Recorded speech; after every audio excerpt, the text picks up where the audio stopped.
ইসরায়েলের সঙ্গে সংঘাতের শুরু থেকে যেন কোথাও নেই ইরানের সর্বোচ্চ ধর্মীয় নেতা আয়াতুল্লাহ আলী খামেনি। বলা হয় নেতানিয়াহুর দেয়া হত্যার হুমকির পরে হঠাৎ লোকচক্ষুর আড়ালে চলে যান খামেনি। এমনকি যুদ্ধে ইরানের বিজয়ের পরও আড়াল থেকে জনগণকে বার্তা দিয়েছিলেন তিনি। অনেকে গুজব ছড়িয়েছিল হয়তো গুরুতর অসুস্থ খামেনি, কিন্তু এবার সব গুজবে পানি ঢেলে অবশেষে জনগণের সামনে এলেন বর্তমান মুসলিম বিশ্বের অন্যতম সেরা নেতা আয়াতুল্লাহ আলী খামেনি। রোববার 6 জুলাই এক প্রতিবেদনে এ তথ্য জানায় আল জাজিরা। স্থানীয় সময় শনিবার তেহরানের ইমাম খোমেনি মসজিদে পবিত্র আশুরার একটি অনুষ্ঠানে যোগ দেন তিনি। দেশটির রাষ্ট্রীয় টেলিভিশনে প্রচারিত ভিডিওতে দেখা যায় আয়াতুল্লাহ আলী খামেনি সেখানে প্রবেশ করার সময় উপস্থিত মানুষজন সম্মিলিত স্লোগান দিচ্ছেন। ইসরায়েলের আকস্মিক হামলার পর শুরু হওয়া 12 দিনের এই যুদ্ধে খামেনিকে জনসম্মুখে দেখা যায়নি। তিনি কেবলমাত্র 3টি ভিডিও বার্তা দিয়েছিলেন। এতে জল্পনা ছড়িয়ে পড়ে যে তিনি হয়তো গোপন বাংকারে লুকিয়ে আছেন।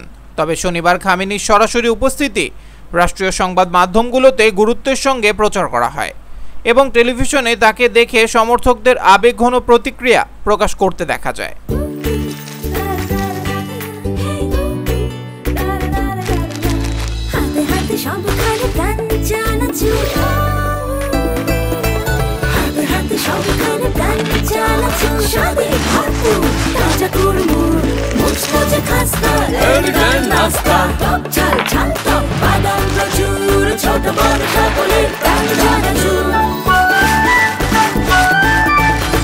স্বাদে ভরপুর প্রাণ চানাচুর।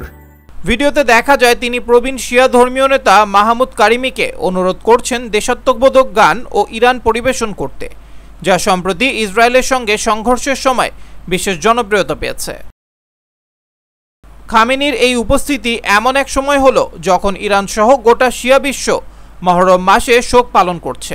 মহরমের 10ম দিন পবিত্র আশুরা, যেদিন মুসলিমরা মহানবী হযরত মুহাম্মদ সাল্লাল্লাহু আলাইহি ওয়াসাল্লামের প্রিয় দৌহিত্র ইমাম হোসেন রাদিয়াল্লাহু তাআলা আনহুর শাহাদাত স্মরণ করেন। প্রতি বছর আশুরার অনুষ্ঠানে খামেনিকে উপস্থিত থাকতে দেখা যায়, কিন্তু এবার যুদ্ধকালীন অনুপস্থিতি নিয়ে নানা গুজব ও উদ্বেগ তৈরি হয়েছিল।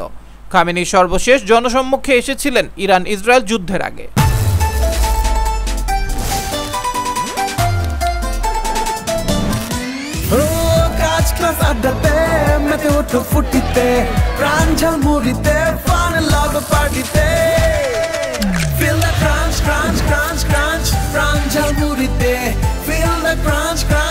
দুর্দান্ত সব উপাদানে তৈরি ঝাঁঝালো স্বাদের প্রাণ ঝালমুড়ি মানেই আড্ডায় ফুর্তির ঝাঁজ। প্রাণ ঝালমুড়ি, এই ঝাঁজ সেই ঝাঁজ। এদিকে শোকানুষ্ঠানে বিভিন্ন শ্রেণী পেশার মানুষ এবং ইরানের শীর্ষস্থানীয় কর্মকর্তারা উপস্থিত ছিলেন। তাদের মধ্যে পার্লামেন্ট স্পিকার, বিচার বিভাগের প্রধান ও ফার্স্ট ভাইস প্রেসিডেন্টও ছিলেন। আশুরার শিক্ষা এবং সাম্প্রতিক ইসরায়েলি আগ্রাসনের প্রসঙ্গ তুলে বক্তব্য দেন হোজাতুল ইসলাম মাসুদ আলী। তিনি বলেন, কারবালার শহীদ ইমাম হোসেন রাদিয়াল্লাহু তাআলা আনহুর আত্মত্যাগ থেকে শিক্ষা নিয়ে ইরান কখনোই অন্যায়ের সামনে নতি স্বীকার করবে না। আবরার আহমেদ মাহি, দেশ দেশান্তর।